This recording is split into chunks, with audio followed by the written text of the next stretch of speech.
presentation a little bit. I will touch a little bit on global trends in O&P, but I think it is more appropriate to speak about the pathways that you could take to improve the prosthetic care of amputees in your countries.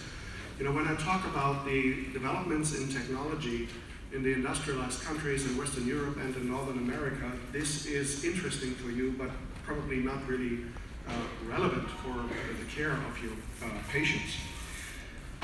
The situation that we're having is that technology is progressing as fast as never before in human history. So when we look at the development in the phone and audio technology, then we can say it took about 100 years from the invention of the telephone to the first cordless stationary wired phone. And then in the past 25, 30 years, we had the development of the cell phones and smartphones, mini computers, and especially when we look at the first cell phone, and I can remember, I grew up in Germany and the first cell phone came to market back in the 90s. So it was a big machine that could be put in a car, and you know, the journalists were joking, well, this at the time costed around 10, 12,000 Deutschmarks, so 6,000 euros or US dollars. And it was almost impossible to lift it out of the car because the battery was so big and heavy. So and it took about 25 years until the iPhone came to market. And what is really interesting is, you know, when you look at all our cell phones that we have today have a higher processing power than any of the computers that the Americans used in their moon flight program. So technology is progressing, and the same we see in prosthetics. You know, when we look back, so the first reference to a prosthetic leg was back in 500 BC. And for many, many centuries, nothing really happened. So the first non-locking knee joint was invented around 1700. The first single-axis foot around 1800, the multi-articulating ankle 1858. So the first non-locking or polycentric knee joints were developed in the first 2 decades of the 20th century. And in 1919, Otto Bock founded the prosthetic company and revolutionized prosthetics a couple of times with the industrial production of components for prosthetics. So before that, all the joints, all the prostheses were really highly customized devices, and they're still highly customized devices. But we work with prefabricated components today, whereas back 100 years ago, everything was made from scratch in the workshops. So when we look at the last 50, 60 years, so, and I have marked the components that are the most prevalent now in countries like yours, the Sedge foot. At the time, the prosthetic foot was launched in 1956. So in other fields of medicine, that is probably the day after the meteorite wiped out the dinosaurs or Stone Age. But in prosthetics, we're still using the Sedge foot to a great extent. So in 1968, Otto Bock invented the modular prosthetics, the endoskeletal prosthetics as we know them today, And modular friction brake knees, the 3R15 was introduced in 1972, 4-bar knee, 3R20 was introduced in 1978. And many of the developments that we use today in Europe and Northern America came later. So the carbon fiber feet were introduced in the 1980s, and then in the early 1990s we had the first microprocessor swing control knee. The CTICC came to market 1997, the first microprocessor stance and swing control knee, and then you can see here, so in 2008 the first microprocessor controlled ankle foot, 2010 the first powered knee, 2011 the first powered foot. So that is the technology that we're talking about in North America and Western Europe today. But I think there are other ways for healthcare systems in countries like yours to improve the prosthetic care of your amputees without breaking the bank. And when we look back in history, there is a nice story. The Americans on their way to the moon, so they wanted to, the astronauts wanted to make their notes with ball pens. And they found out that a ball pen, a regular ball pen, doesn't work in zero gravity because the ink needs the gravity to leave the lead. So they invented a ball pen that works in zero gravity. They spent $1 billion back in the 1960s. I looked it up yesterday. $1 from 1965 today has a buying power of $8 2017 dollars. So they spent $8 million on the development of a ball pen. What did the Russians do? They faced the same problem. Well, they used pencils. So no need to develop such expensive stuff, and to stay in the picture. So when we're looking at such feet, friction brake knees, 4-bar knees, we can say that today we're using a blunt pencil. So, and you don't need that fancy technology of the ball pen that works in zero gravity.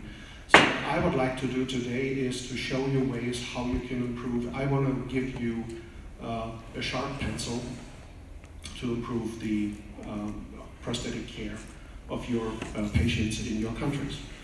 So I think the biggest challenge that clinicians face today is that there is a plethora of components available on the market. And I've looked it up. I didn't talk with Stephen how many knees and feet we offer here in South Africa and in African countries, but I can tell you our portfolio for adult amputees in the United States is 36 different prosthetic feet and 28 different prosthetic knees. And the biggest challenge is to match the patient condition and the patient needs with these products. So do we really need so many? We will see that there are good reasons why we have such a variety of products to meet the patient's conditions and needs. So let's start with the feet. So there are 4 different types of feet: conventional feet, or such foot, other conventional feet, and the energy storage and return feet, the carbon fiber feet. So back in 2009, the Cochrane collaboration, and that is what I sometimes call the Supreme Court of Evidence-Based Medicine, they did a literature review to find out, is there high-level clinical evidence to show that one foot is better than the other. So they found almost 350 studies, but only 26 of them found mercy for methodological reasons. So more than 300 were excluded because the methodology was so poor that they couldn't draw any conclusions. And the verdict was that there is insufficient evidence from high quality comparative studies for the superiority of any prosthetic foot. So, but low to moderate quality studies found that active transtibial and transfemoral prostheses amputees may benefit in walking speed and gait efficiency when they walk faster than 4 kilometers per hour or 1.1 meters per second from the flex foot, that was at the time the most studied carbon fiber foot, compared to the such foot and other conventional feet. So when we take a closer look into the studies with prosthetic feet, we can say who's the right candidate for a such foot. The such foot is actually a foot only for a person who works in a house, in a one-level house, and at a low speed, a patient who is very unstable, who needs stability over the whole gait cycle or the whole stance phase of gait, and has a rare need, no or only rare need, to ambulate slopes, stairs, and uneven terrain. The other conventional feet that are more dynamic, like the feet with flexible keels, single-axis feet and multi-axis feet, they are for limited community ambulators that walk in a certain but limited radius around their dwelling, around their house, with a medium speed of up to, a little faster than 0.3 meters per second, and they have an occasional need to negotiate slope, stairs, and uneven terrain. The more active patients who have a need to walk faster than 1 meter per second or around 4 kilometers per hour, and who have a frequent need to walk longer distances and often have to negotiate slope, stairs, and uneven terrain, for those patients, the carbon fiber feet are much more appropriate because they are more dynamic, they can store energy, they can return energy, so they help them really negotiate these difficult terrains.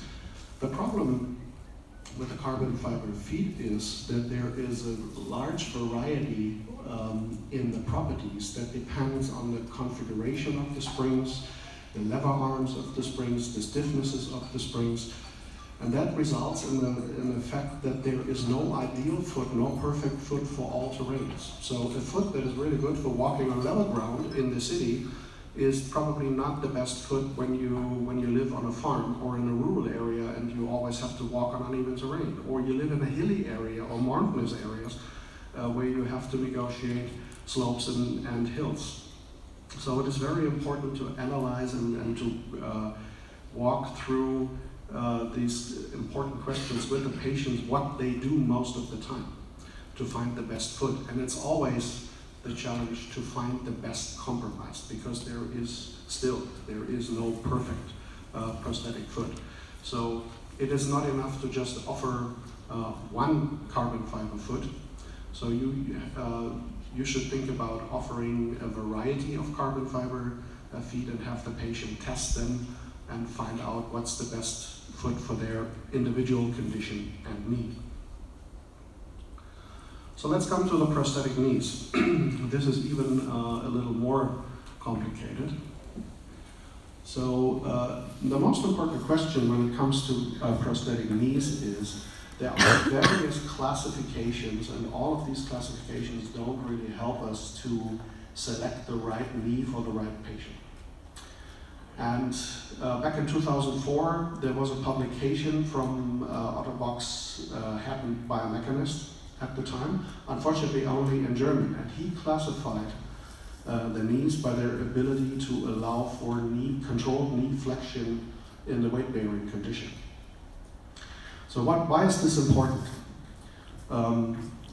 Controlled knee flexion during weight bearing is what we do with our quadriceps muscle when we lower the body down a stair or down a slope. When I walk down the slope here, my quadriceps stretches but produces resistance so that I don't fall down the slope or fall down the stair, but I can walk down in a controlled manner.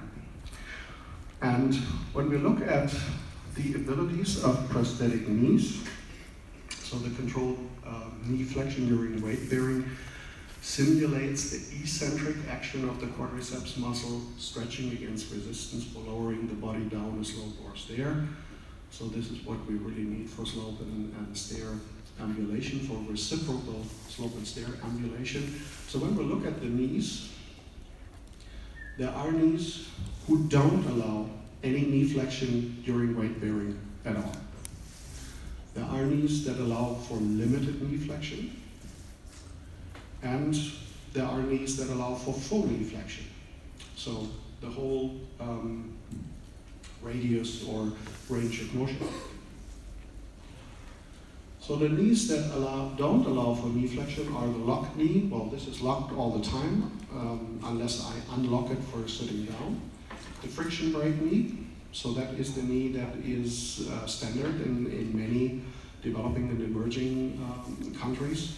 So I'm not able to walk down a slope or stair reciprocally with a friction brake knee. This is technically not possible because it doesn't allow for knee flexion. Also, the four-bar polycentric knees don't allow for that. When we look at the knees that allow for limited knee flexion, there are the multi-axial knees that have more than 5 axes, so like the 3R60 of Otto Bock or the total knee, for instance, and knees that are additionally equipped with a stance flexion bumper or adapter. Can we switch off the other microphone? Is that still on?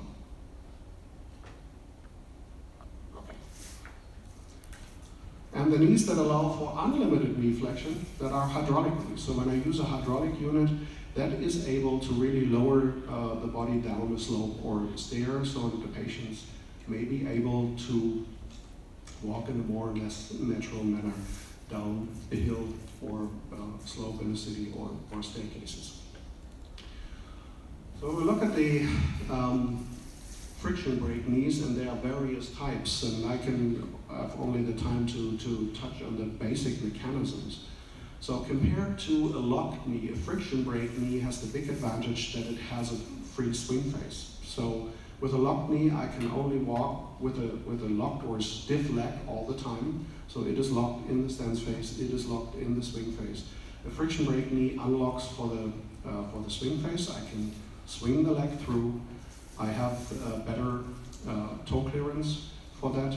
But the problem with the friction brake knees is they have to be fully extended before heel strike to be safe.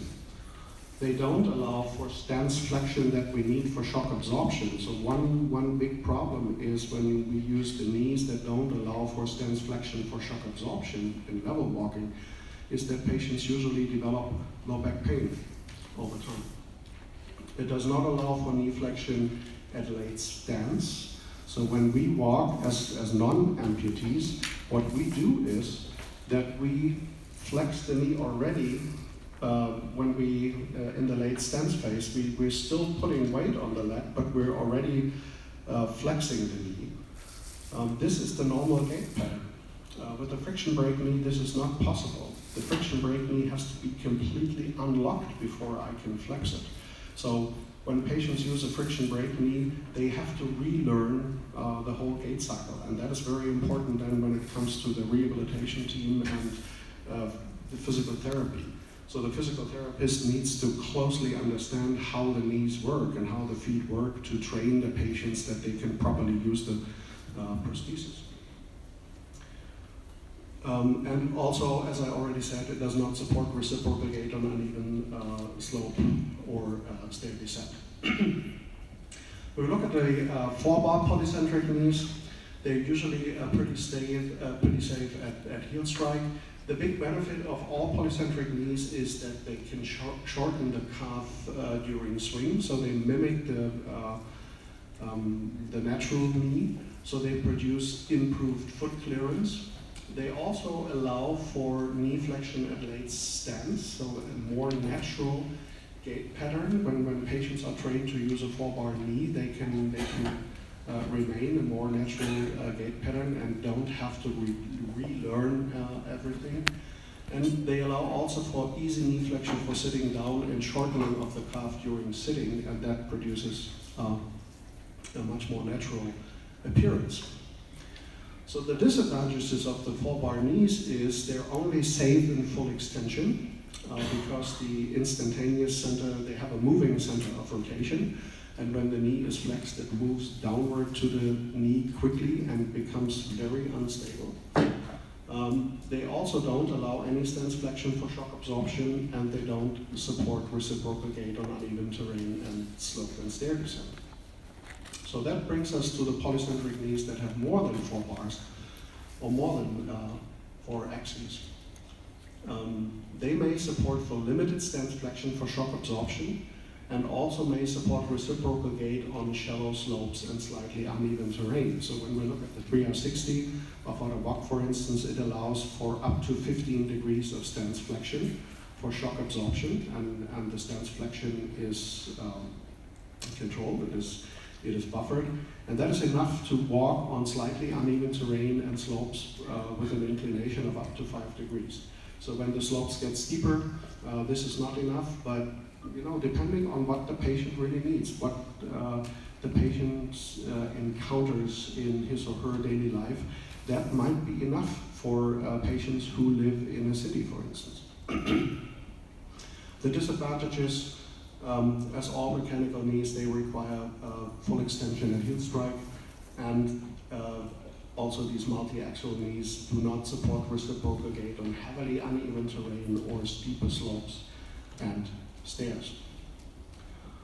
And coming to the hydraulic knees, that is a knee that allows for full controlled knee flexion. It supports stance flexion for shock absorption, supports loading for sitting down, so it is easier to sit down because I don't have to bear the weight on one leg, on the sound leg only. I can also put some weight on the prosthetic leg. And it supports reciprocal gait on uneven terrain as well as slope and stair descent. However, also hydraulic knees have their disadvantages. So they also require full extension at heel strike. When we allow for more stance flexion than 5 degrees for level walking, we also need a function or a feature in the knee that is called stance extension dampening, because what happens otherwise is when I go in knee flexion and I move the body over the knee, then the knee stretches rapidly. So that is also called a knee jerk, or what patients often describe as buckling of the knee. When we allow for more stance knee flexion, we also need the extension dampening. Another issue is that the switch mechanism between stance and swing phase is very susceptible. So for unintentional switching. So the amputees must always be alert, and they must be physically fit so that they control the knee joint, or that they can fall in a way that they don't hurt themselves. So these hydraulic knees, these non-microprocessor controlled hydraulic knees, are only for very fit patients who have good coordination and muscle strength. Otherwise it would be too dangerous and we would put the patients at harm. So what I've developed, and I will also present it at the SPO meeting next week, is there is a kind of decision tree for the basic knee mechanisms. So it all starts with the question, is the patient able to control the stability of the knee under all circumstances and conditions? If this question can be answered with yes, so we have a very fit patient, good coordination, good muscle strength, then the hydraulic knee is the best solution for these patients, or what I call free choice, because not all patients like these full functional knees. So there are very fit, physically fit patients who prefer 4-bar knees for whatever reasons. So if they're able to control the knee at all times, absolutely fine. If we have to answer this question with no, then there comes the next question. Is the patient able to flex the knee at terminal stance? So is the patient able to walk with a gait pattern that is pretty close to the natural gait pattern? And that brings us to the next slide. So if this question is answered with yes, then we have to ask another question. Does the patient want to or have to negotiate uneven terrain, slopes, and stairs? If so, I'll come back to that on the next slide. If this question has to be answered with no, if the patient is not able, not physically fit enough to walk with that more natural gait pattern with the knee flexion in the late stance phase, then we have to ask the next question. Is the patient able to reach full knee extension prior to heel strike? Because that is what all knees require to be safe. If that question can be answered with yes, then this is a candidate for a friction brake knee.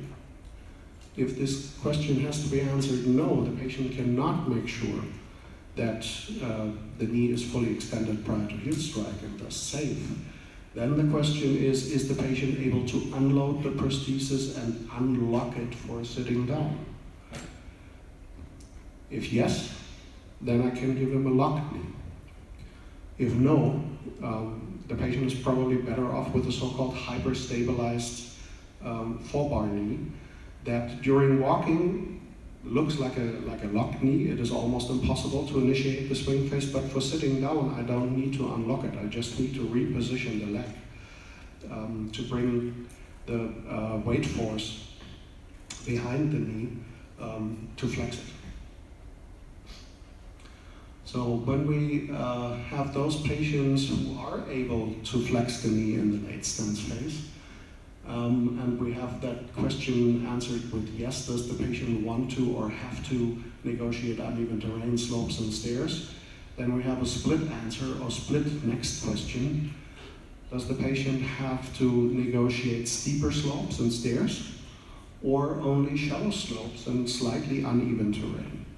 So with steeper slopes and heavily uneven terrain, a hydraulic knee is the best solution because that allows for controlled knee flexion over the full range of motion. If the patient only has to negotiate shallow slopes, slightly uneven terrain, a multi-axial knee may be enough. If the patient doesn't have to or doesn't need to negotiate uneven terrain, slopes and stairs, then the question is the patient able or willing to walk with stance flexion on level ground for shock absorption? There is very important to understand not all patients like that. Some patients feel unsafe, feel unstable when the knee is giving in and producing knee stance flexion, so they prefer that the knee is completely stable and doesn't move during the stance phase. So if the patient wants to walk with stance flexion on level ground, then he needs a polycentric knee with more than 5 axes, like the 3R60. If not, then a 4-bar knee is the better solution. It doesn't have stance flexion, but produces improved foot clearance due to the functional shortening of the calf in the swing phase. So this is all on one slide, pretty busy, but I think it underlines why there is such a variety in prosthetic knees, why we need so many different prosthetic knees to address the conditions and the needs of our patients with non-microprocessor controlled knees. So in summary, so we again have these 3 groups of knee joints that don't allow for controlled knee flexion, limited or unlimited knee flexion, which is also referred to as yielding. So the knees that don't allow for knee stance flexion, they are good for reciprocal gait on level ground. What they don't support is they don't support stance flexion for shock absorption, and they also don't support reciprocal gait on uneven terrain, slopes and stairs. The knees with limited knee flexion, they allow for reciprocal gait on level ground, for stance flexion for shock absorption, and also reciprocal gait on slightly uneven terrain and shallow slopes. They don't support reciprocal gait on heavily uneven terrain, steeper slopes with an inclination of more than 5 degrees, and for stair descent.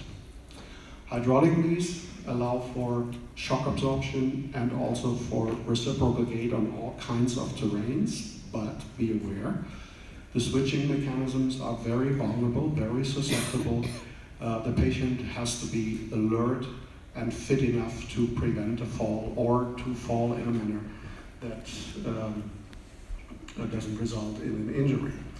So in general, what we can say is there is a reciprocal relationship between stability, and with stability I mean that the knee is able to prevent a knee collapse during weight bearing, and the function supported. So the more stable a knee is, so the less likely it is to collapse during weight bearing, the less function it supports, and vice versa.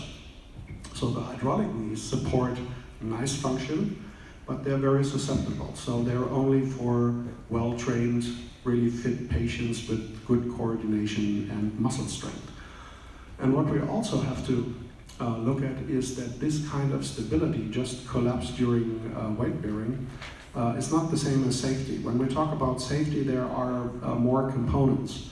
So there's also stability during walking on uneven terrain, slopes and stairs. There's the question of enough toe clearance, and for instance, additional features of the knee like stumble recovery. Is the knee able to recover the patient from a stumble?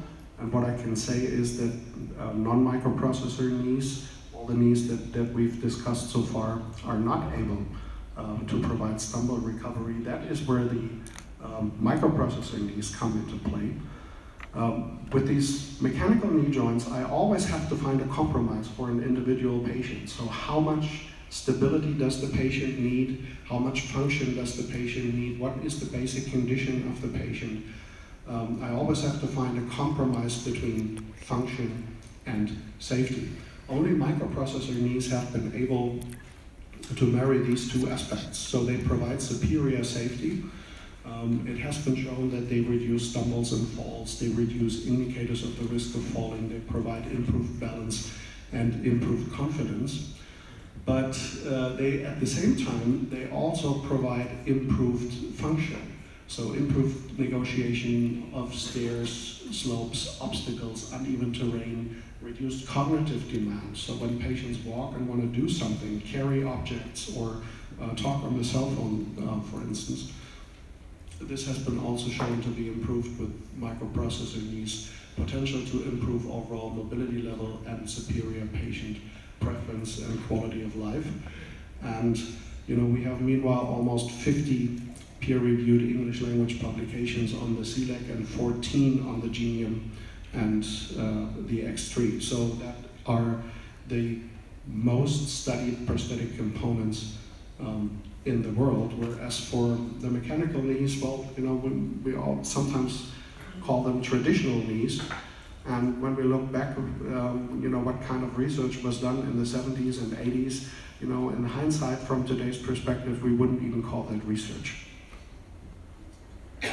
So in here, a couple of videos. So you see on the right-hand side a patient with a hydraulic knee, with a Mauk hydraulic. So you can see that she's able to walk down that hill with reciprocal gait, step over step. But compared to the CTICC, she walks sideways to apply some braking forces so that the force doesn't pull her down the hill. And also look at her face, look at her head. She watches every step. And with the CTICC, she walks down the hill straight. And she looks around, she doesn't even watch the walkway. So this is a whole different level of confidence. Similarly, here, walking down a staircase. So you can walk down a staircase with a hydraulic knee, with a non-microprocessor controlled hydraulic knee in a reciprocal way. Not a problem. But I don't know any patient who would ever carry a child while doing that. So I think that is also very impressive. And here is a video.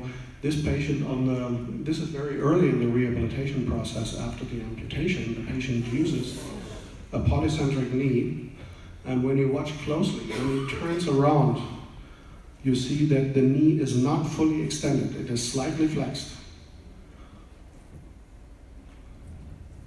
When he turns around, so the left knee, you saw it was slightly flexed, that's enough. As soon as he puts weight on it, it collapses. The same patient, and could you start the other video, please? The same patient 3 months later with a CTICC on a trail with a grandchild on his shoulders. And you see, well, the thing that I like the most is how he cleared that rock with circumduction, like nothing. So, and of course, what we have to say, this is not only the CTICC, this is not only the components. What is very important is the whole rehabilitation process. It requires a team to rehabilitate a patient as successful as this. And I think that is a challenge that we face in many countries, that the medical professions don't really work together in a way as they should or as they're supposed to be. So physicians, nurses, prosthetists, physical therapists, patient and the family, of course, also the family, have to work hand in hand. Well, just to give you a couple of examples here. So, in fact, that we're struggling with, even in industrialized countries, even in Western Europe and North America, is the fact that many surgeons don't really have an understanding of prosthetic technology and of prosthetic fitting. So they have to be aware of how prosthetics work so that they can prepare residual limbs that really support the fitting of a prosthesis and not prevent a prosthesis from being fitted. And you know, from my own experience, I went to medical school back in the 80s in Germany, and during my internship in surgery, an amputation was a surgery for the youngest assistant doctor. So this should never happen. An amputation is an operation for an experienced surgeon. Also, the rehab physician should consult prosthetists to provide a comprehensive clinical picture and learn from the prosthetist about the available prosthetic options. Most physicians, you know, when I think back, I think there was only one lecture of 90 minutes on prosthetics and orthotics in the orthopedic curriculum. So physicians usually don't have a comprehensive overview on what prosthetic options are available for the patient. The prosthetist should consult with a rehab physician and on all conditions that may limit the successful outcome of prosthetic fitting and rehabilitation. So especially when it comes to appraising the prognosis of the patient. So when I have a patient who sustained the amputation in a trauma but is otherwise healthy, that's an easy fix. But in Europe and North America, we're dealing with patients with diabetes, with peripheral arterial disease, and usually it's not only the leg that is affected, so but also other parts of the body, cerebral vascular disease, cardiovascular disease. That is also something that are conditions that need to be considered. The prosthetist has to teach the physical therapist about the features and the function of the prosthetic components, because the physical therapist needs to know how the components work. That's the only way how I can train a patient to safely and functionally operate a prosthesis.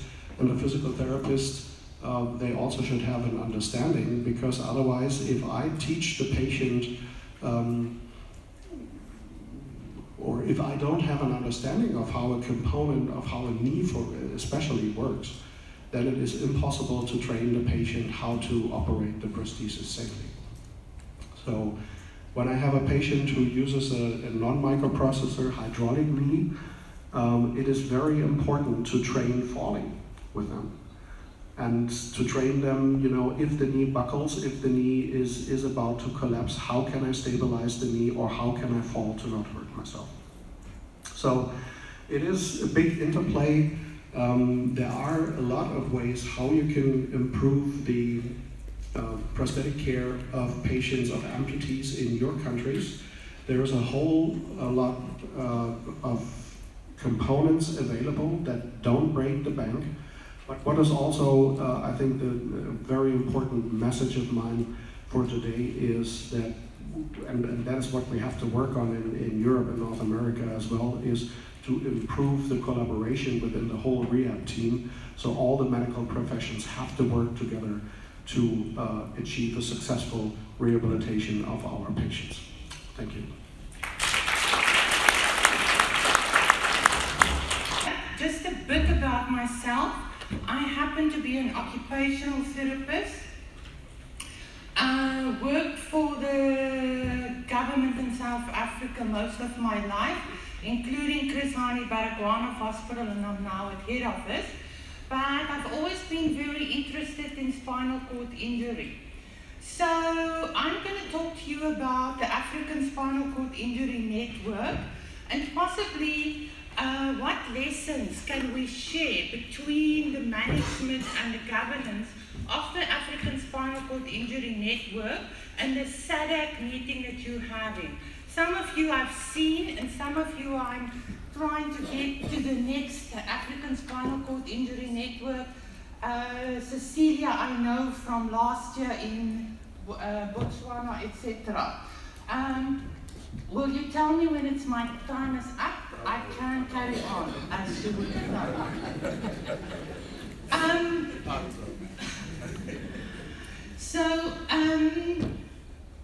Because I'm so involved in spinal cord injury, I landed up at the International Spinal Cord Injury Network. And then they thought it's a good idea. They told me, you know, on the education committee, you'll do education for Africa. So I thought, well, all before breakfast, it can be dusted and done. So we set off and we did education in the first country. I'm not going to name specific countries because I think even in South Africa we're facing huge challenges. So we arrive with our slides and we're doing education. What a waste of time. The systems is not in place. I'm not saying stop doing education, but you can't expect people to implement what you are saying needs to happen when they don't have wheelchairs, they don't have appropriate beds, they don't have catheters, they've got nothing. You have to look at the systems as well, and it must be a parallel process. With that in mind, we then decided we need to look at starting the African Spinal Cord Injury Network. And I happen to be an OT that's wore navy blue most of my life, but green is in fact the color of hope. So we've gone for green as the color, not just because green is the OT color, but it's the color of hope. And very much under the auspices of the International Spinal Cord Society. Then this is the countries that's currently involved. The map is slightly outdated. Nigeria and Kenya has also joined us, and we really need to look into expanding a bit further in French-speaking Africa and Arabic-speaking Africa. But what we've also realized, and I think a lot of the talks is going to overlap what Sanya Singh said yesterday, and I see after me somebody is talking about statistics. This is sort of roughly a care of chain, and it breaks a chain of care. In any case, you get the picture. It breaks down at every level, and it also, for example, we don't know how many of our amputees is due to the diabetic ulcers. Should we not know that to put more podiatrists in the hospitals to stop the ulcers from happening in any case? But we don't know, so we just carry on the same way. In spinal cord injury, we haven't got a clear understanding in this country what causes spinal cord injury. We don't have. We've got some studies in isolated places, and even in Africa, some studies in isolated places. How do we plan for services like that? There's studies out of Nigeria that shows patients are evacuated with a spinal cord injury in taxis, buses, donkey cars, whatever. We don't know in South Africa that's the same case. Maybe if we evacuate people better, we won't have all the people with injuries. And again, the same with prosthesis. What's happening along the care of chain? Then as well, the multidisciplinary teamwork is so important. I don't put up with turf wars. Sometimes between OT physio and orthotics and prosthetics, there's turf wars. There is so much work. If you've got time for turf wars, you're playing games. Go and do your work and see who's the best best trained, because we've got different specialities, and who's got the better resources at that time to do the thing. The other thing that is completely lacking in Africa is the other sectors. Michael referred to it. Where's education? Where's roads and transport? Now they are saying we must make our wheelchairs better because people are living in a road that's terrible. What wheelchair are we going to give that person that's going to be strong enough to cope with the road, but that they can still push, that's not so heavy? It is impossible. So you have, and health is seen as the be-all and end-all of services. It can't be like that. And like he mentioned, children not accessing schools. It is a massive problem. And we sit in Gauteng, and I'm now maybe talking about my Gauteng hat. 9% or something like that of the GDP of Africa is in Gauteng, but our children don't have access to schools. Any case, okay, let me get off that subject. So we've decided, and I think that is more or less what you also need to do. We need to share with each other best practice models. You know, recently we had AFSCIN 2, and the nurse from Nigeria was talking about how they make a handmade, homemade device to suck pressure sores. Those things are so expensive. Let's get the recipe on how it's done. I'm not saying we should always make a plan, because then the politicians is also never going to listen to us, because we'll always make a plan. But while we fight the system, let's make a plan, because these patients are with us. Training that's appropriate. I mean, really, I can remember some of my training. You think, what? It's not going to happen. People don't know what I'm talking about. It's not appropriate. But I also trained many moons ago. Sharing of successes and failures. The supporting of specialized units. We need to, in some cases, people have to have access to specialized services, be it orthotics or prosthetics or spinal units. And then organizations. I do believe people with disabilities need to be strong advocates. If you get people that use your services, that actually is part of organizations for people with disabilities. The politicians, it's more going to listen to them, and it should be like that, than to a professional that comes around, or a so-called professional. All right, research and clinical experience. I'm again talking about, I found that in terms of spinal cord injury, there was actually a lot of useful research coming out of Nigeria. They even did something about what type of tree does patients fall out to break their back, and can't they make something with that tree so that the tree is not so high, and blah, blah, blah, blah. You know, I'm a very practical person. If I know the mango trees, we need to do a different thing. People are falling out of mango trees. We need to make a plan. Okay. Duplicating. Then, networking. Networking. So that's why it is so important when you are at these type of things. Tea time and lunchtime, you should be running around talking to everybody. You would not believe how important networking is. And we constantly have to learn. Linking professionals, key leaders. Then the last point I want to tell you, the African Spinal Cord Injury Network. The bottom line of that network is the consumers. They are the ones that I see that will run through Africa like rivers, like arteries, taking the message forward, sustaining the services. Clinicians come and go. Then you feel, okay, now I'm bored with spinal cord injury, I'm now going to do the rest.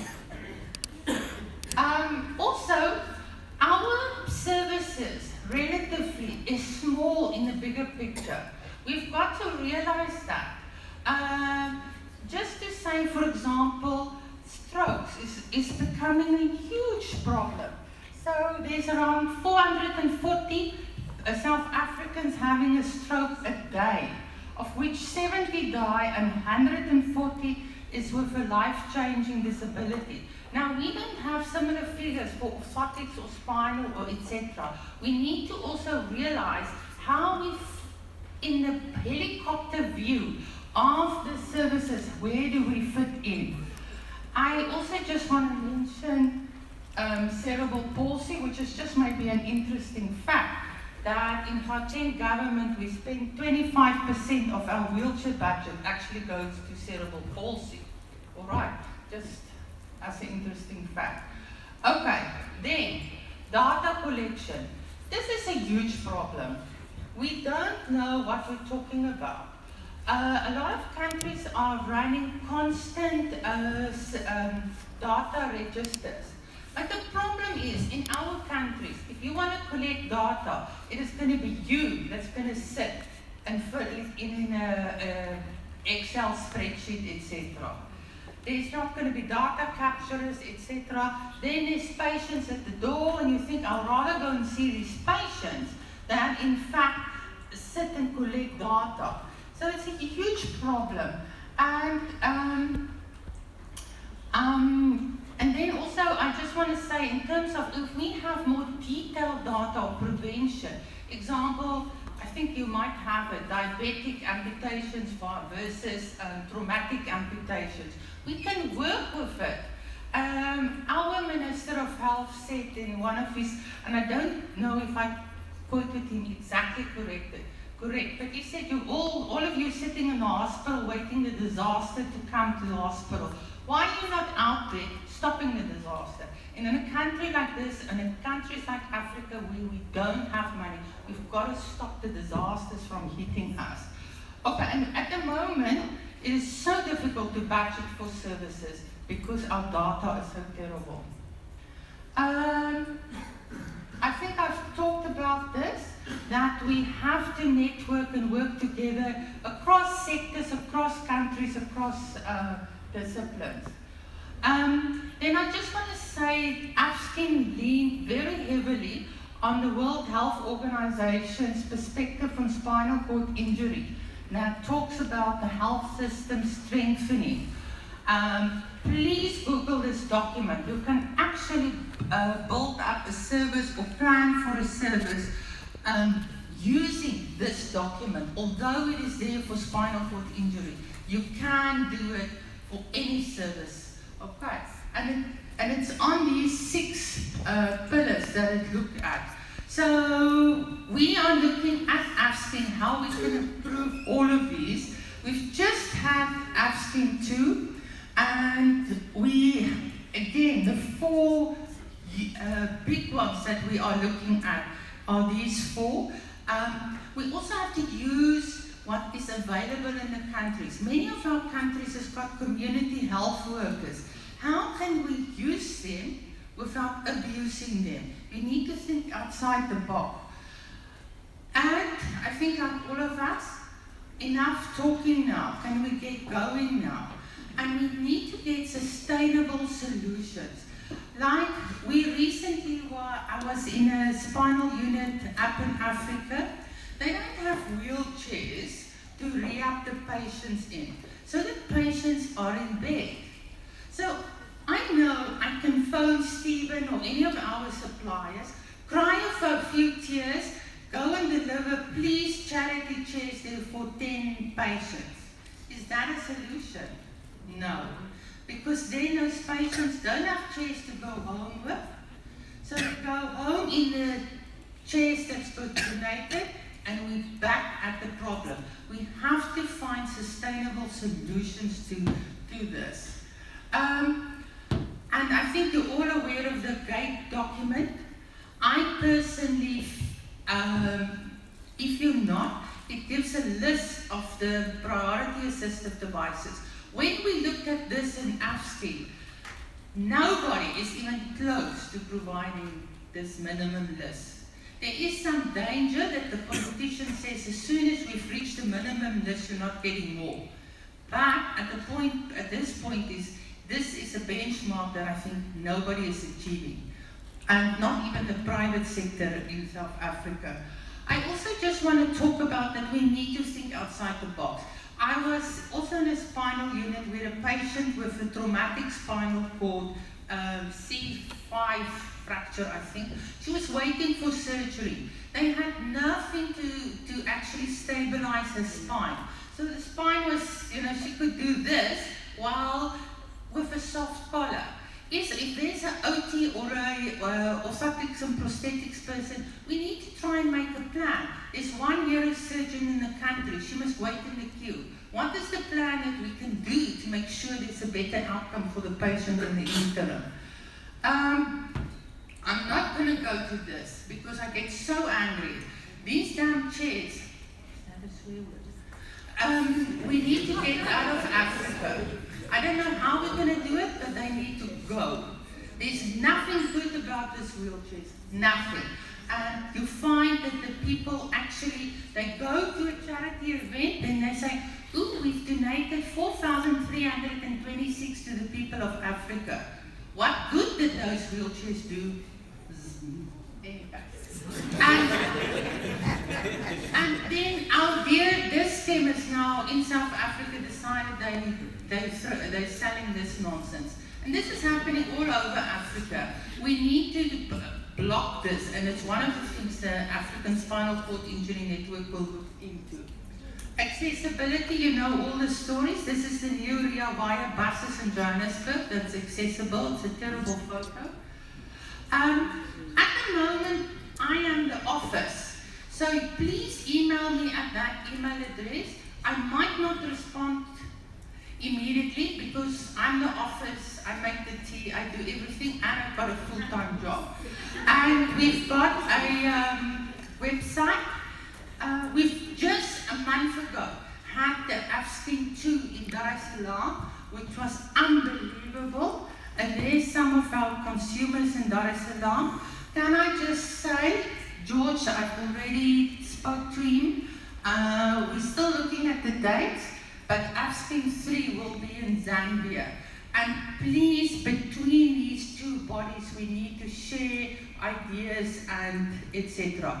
Thank you very much.